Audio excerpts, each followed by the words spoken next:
Alright you guys, welcome back to another video, and today we have a pretty big roadmap update and monthly report. So let's get right into this video. To kick things off, we're going to talk about the roadmap update first, and then we're going to go into the monthly report. Now, notable changes for July 2nd, 4.2.1, new hairstyles. This card has been set to tentative. Global event tracking service, implementing a new system allowing our systems to track player progression across multiple shards. The system will first be used in conjunction with our new global event in Alpha 4.2.1. It can be found in the Moby-Glass Journal Second Life Resource Drive. That's a new event that has been going on PTU right now, and it seems like that's going to be kind of like the big thing that's happening during this patch release. Missions collection, improving Wicklow's Emporium missions, allowing players to specifically focus on ships and gear they want to unlock. Now, CIG recently changed this in the PTU to this new system basically that they're showing here, where instead of the RNG, you can now just have recipes for certain things, right? So essentially Wicklow will basically say that he wants X, Y, and Z, and once you give him those things, you will get the ship or armor set that you want. This is a major improvement, in my opinion, to kind of streamline the process of this kind of mission giver. I don't think that the previous system made a lot of sense. It was too grindy, and yeah, this is just across the board a better update.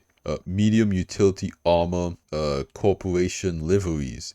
So this is basically the armor set that's associated with the ship liveries for the resource drive, the Second Life resource drive dynamic event, right? So as a reward for completing that event, you get an armor set. I believe that that's this armor set, and then you have the different corporation skins again for Microtech, Hurston, Crusader, that type of thing. Now, 4.3 cooperative zones. This is kind of a new thing. Not an event, not a sandbox like contested zones, but the opposite, where investigation, puzzle solving, and cooperation with players around you will make completing objectives easier.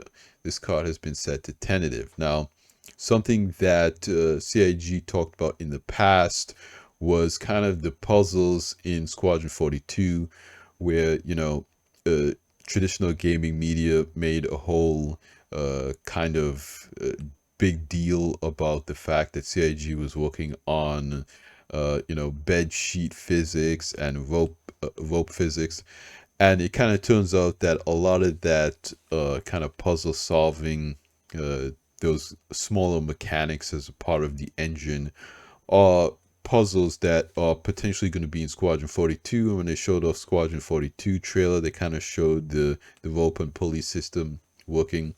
So more than likely there are a lot of puzzles in Squadron 42, little things that you have to do. And bringing that over into the PU, I think would be kind of a good idea.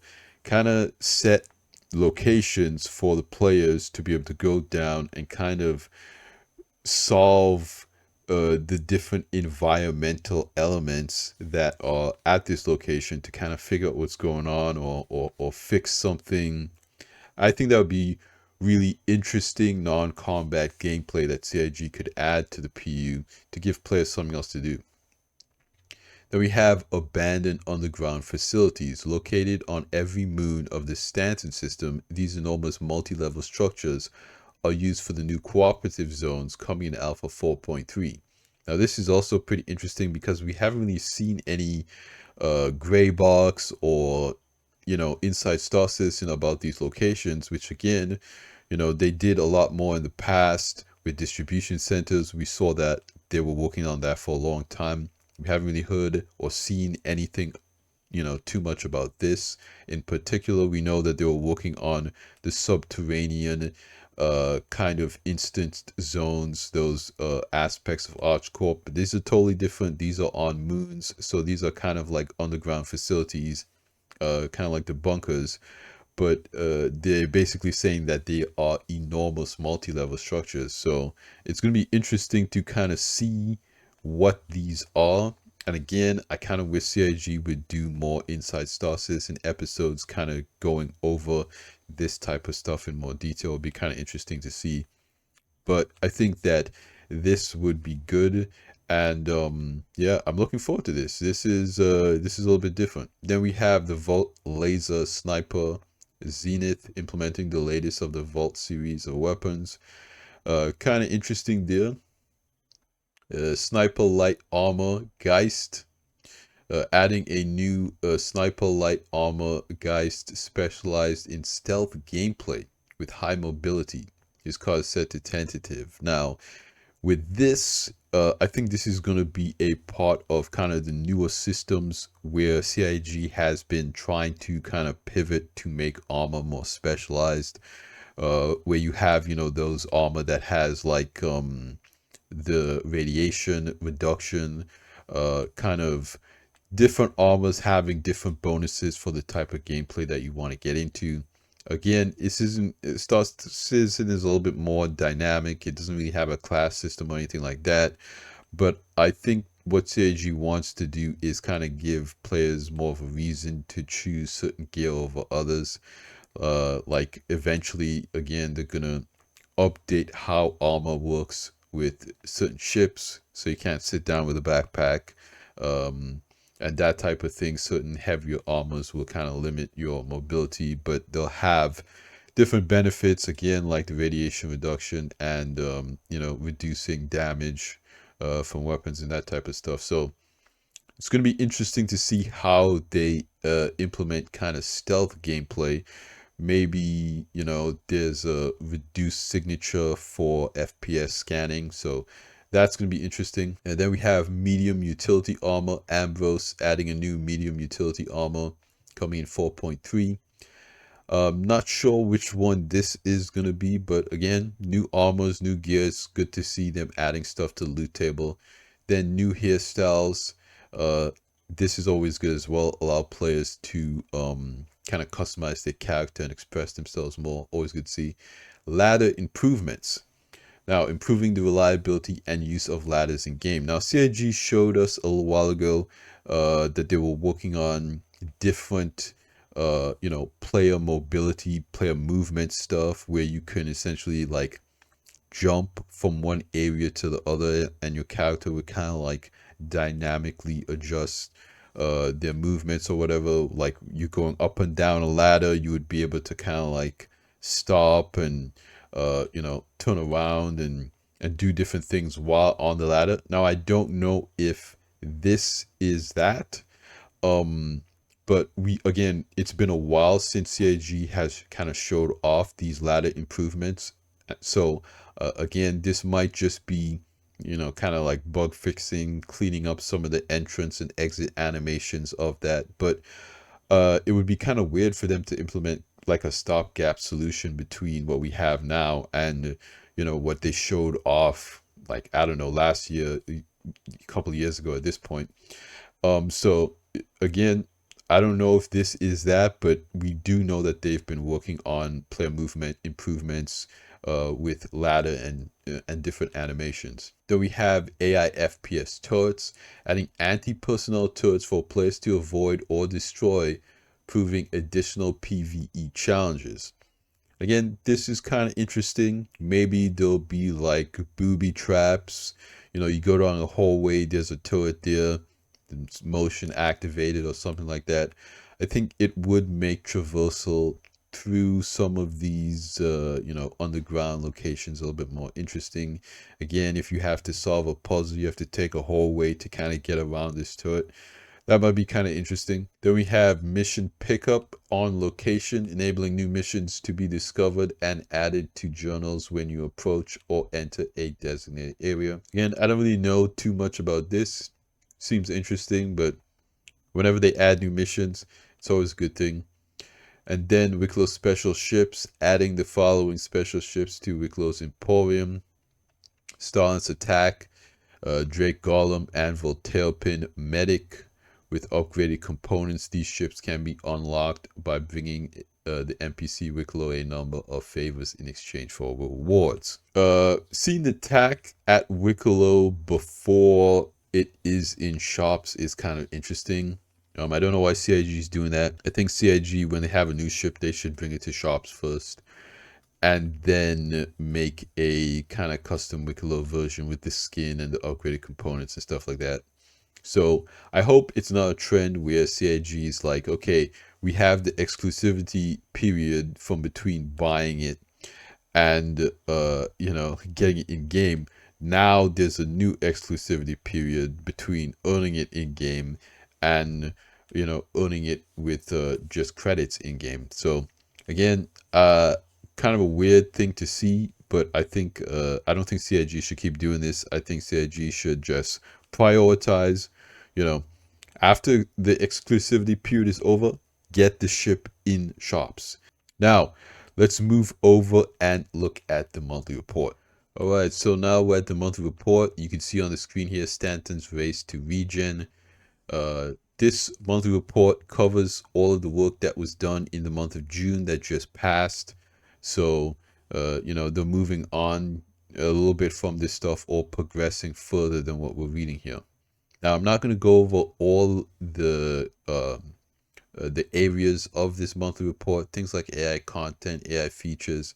But of course, I will leave this and the roadmap update linked in the video description below so you guys could check it out for yourselves if you want to read through all of this stuff. But I just kind of want to get into the juicy part. So again, AI game intelligence, AI tech, this stuff is good, but it's kind of one of those things where the NPCs are very much tied still to the server or the shard, and basically it's kind of one of those things where I'll believe it when I see it. The AI stuff that they're doing is very important right now, but again, getting it integrated is kind of another story. All right, so here we have an image. It says RSI airlock. Now, if you think about all of the ships that are in development that are RSI that would have an airlock or docking collar. Now, strictly speaking, most people are saying that this is the Perseus docking collar.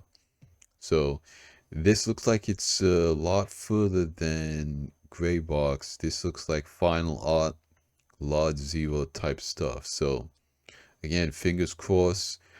Citizen Con, IAE this year, we get more information on the Perseus. So let's get right into art ships. In the UK, the Anvil Paladin continued through Greybox, with additional artists being moved onto it as their other tasks were completed to help prepare for its July gate review. This is pretty good if you're a Paladin fan. I think it's a pretty interesting ship. I'm, mildly excited to kind of see it in the verse for what it is. Again, it's a gunship.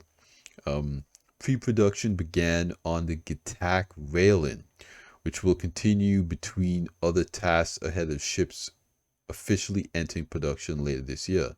Now, this is kind of an interesting one. I know a lot of people are excited that the Raelin's finally in the pipeline, but to be honest with you guys, I thought it was a lot further along than this at this point, because in Squadron 42, they kind of teased and or hinted at Jean's ship in the game.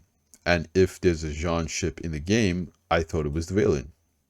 Now, it could have been the Sulin, but at that time, we kind of already knew about the Sulin. So again, many people thought it was the Raelin. And if the Raelin is in Squadron 42, or if it's another ship, we would kind of know about it by now. So it might not be the Raelin, and it might be another Jean ship, or it might be the Raelin and a version of the Raelin that's not flyable or something like that. But since they're talking about it going into pre-production, it's not even close to just being an asset that would not be interactable in Squadron 42. So I don't think the Jean ship in Squadron 42 is available. Um, but again, it is good to see that they're finally working on the railing. Uh, just kind of surprised that it's not further along already. Some of the team moved on to the Drake Ironclad, with some areas receiving layout alterations to improve traversal alongside refinement of the modular Drake kit. This is super exciting. You guys know I'm an Ironclad owner. I think the ship is great. It can hold a lot of cargo. You can drive vehicles on and off it. It has the roof that can open up, those built-in tractor beams, that whole viewing area where you can take a look at the cargo. You can control the tractor beams and load everything up. For me, I think the Ironclad is just going to be a dream ship. It's going to be super popular. At the price that it's at right now, obviously it's going to go up before it's fully released, but I think it's going to be a very exciting ship for a lot of people. Work progressed on 5 unannounced vehicles. 2 completed their white box phase and are now well into gray box with focus on details around the hull. Another is in the final stage of production and is receiving the finishing touches and bug fixes ahead of its release.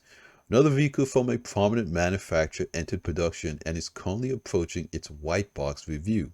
A new variant also entered pre-production, with the team states may have the record for the fastest vehicle through the production pipeline. That's kind of interesting. So again, this is a variant, so it's not really too surprising that it moves fast through the vehicle pipeline. But I think it's good that they are finally kind of locking down how they make ships, and they're able to roll them out faster and faster because they have a lot of ships on the backlog, and it looks like they want to be more aggressive with ship rollouts, uh, in the years to come, because at the end of the day, you guys, them selling ships, that's their primary money maker. Of course, they're going to try to make money with selling gear and skins and stuff like that, but selling chips, 100, 200, $500 spaceships, that's their main money maker. So if they can really streamline that process and get it down to the point where they can really kind of turn these things out pretty quickly, that's going to be a major game changer. I mean, every single time you can read my comments, people are saying, don't buy ships, stop buying ships, all this, that, and the other. But my ship videos are my most popular videos, and CIG is making more money this year than they've ever made. So whoever's saying don't buy ships or stop buying ships, that stuff's just not working. I'm sorry to say it, but people love spaceships, and it's kind of the primary draw for this game. In North America, the RSI Apollo, Medevac, and Triage reached the large zero phase, with the devs ensuring the modular medical bays swap out and behave as expected. Now, CIG, again, they kind of nailed modularity with the Hull C, and then they were able to move on to the Retaliator, and the Retaliator modules can just easily be swapped in and out of through the Mobiglass. I think it's an excellent implementation. And so if you could do that with the Apollo series of ships, that again is going to be another stepping stone to modularity across other ships like the Galaxy and even the Caterpillar. Following the release of the Xperia Prowler utility, the team tackled some bugs with fixes due to land in Alpha 4.2.1. The RSI Perseus approached its gray box gate review. As such, a lot of work was done to prepare anything that animates, such as the torpedo launchers for the downstream teams. So again, they're talking about the Perseus. We have a screenshot here of an airlock RSI, put two and two together. I think it's I don't want, again, I don't want to get anyone's hopes up, but it's looking like we might get it this year. Lastly, for ships, the Drake Kraken entered pre-production, with the team identifying areas further attention to bring it to modern standards. Full production will begin later this year. And again, a lot of people are saying that this could be things like adding a med bay, because again, it kind of seems like all capital ships kind of need a med bay at this point. And with medical gameplay, I think it makes a lot of sense. Drake does have the Cutlass Red, so they're not a stranger to medical gameplay. Because of that, the Kraken is going to be a little bit more practical on the interior, but we'll see. So we have an image here. A lot of people are saying that this is the Paladin kind of, you see the suit lockers and the gun racks and that type of stuff. This is the Paladin kind of armory area. So let me know in the comments down below what you guys think about this. This looks like it's in gray box, so seems like it's moving along very nicely, moving along quickly. First, we got the Paladin, the Railing, the Ironclad, 5 unannounced vehicles, the Apollo series. They fixed up the Apollo utility, the Perseus, and they capped it off with the Kraken in pre-production. And again, that doesn't include all the other ships that they're still working on. You know, stuff like the Pioneer. The Pioneer is, I believe, still in pre-production as well. So aside from all these ships and the 5 unannounced ships, they still got other ships that that we do know about that they're working on. You know, ships like this new RSI starter salvage ship.